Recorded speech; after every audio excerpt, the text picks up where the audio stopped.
అందరికీ నమస్కారం.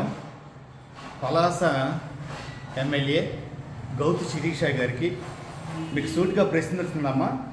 పలాస నియోజకవర్గంలో మన కాన్స్టిట్యున్సీలో విచ్చలవిడిగా మద్యం ఈరోజు ఎంఆర్పి మీద 10 రూపాయలు, ప్రతి బాటిల్ మీద కూడా 10 రూపాయలు వేసి అమ్ముతున్నారు. ఇది ఎక్కడ న్యాయం? ఏంటి అన్యాయం? ప్రతి గ్రామంలో కూడా బెల్ట్ షాప్స్ విచ్చలవిడిగా, ఒక్క బెల్ట్ షాప్ దగ్గర ఒక్క బాటిల్ మీద 40 నుండి 50 రూపాయలు ఎక్స్ట్రా వేసి తీసుకుంటున్నారు. ప్రజలకి ఇబ్బంది పాలు చేస్తున్నారు, ప్రజలు తిడుతున్నారు.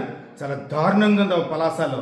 ఈరోజు దయచేసి నేను ఎక్సైజ్ డిపార్ట్మెంట్కి చెప్తున్నాను, ఎంఆర్పి ధరలు అమ్మకపోయినా లేకుండా తక్షణమే బెల్ట్ షాపులను ఏరువేత చేయకపోయినా ప్రజా ఉద్యమం చేస్తా, ఎక్సైజ్ పోలీస్ స్టేషన్ ముట్టడిస్తా అని హెచ్చరిస్తున్నాను.